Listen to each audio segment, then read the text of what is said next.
एक जादुई दुनिया थी जहाँ सब कुछ मार्शमेलो से बना था। दरख्त, कौस कुज़ट और यहाँ तक कि बारिश भी। उसी दुनिया में दो भाई चूहे रहते थे, मीकू और मीलो। मीकू, जिसने छोटा सा चश्मा और नीली मुफल्लर पहनी हुई थी, होशियार और महतात था। मीलो, जिसकी बड़ी बड़ी चमकदार आंखें और सब्ज मफलर थी, खेलने और महम जुई का शौकीन था। दोनों भाई अपनी नर्म और मीठी दुनिया से मोहब्बत करते थे और अपना दिन मार्शमेलो की पहाड़ियों पर उछलते और रंग बिरंगी मार्शमेलो दुनिया को दरियाफत करते गुजारते थे।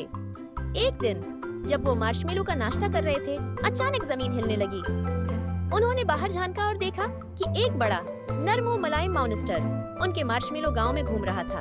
उसकी आंखें बड़ी और चमकती हुई थीं, लेकिन वो डरावनी के बजाय उदास और भूखी लग रही थी। आवा नहीं, वो सब कुछ खा जाएगा, मीलो ने घबरा कर कहा।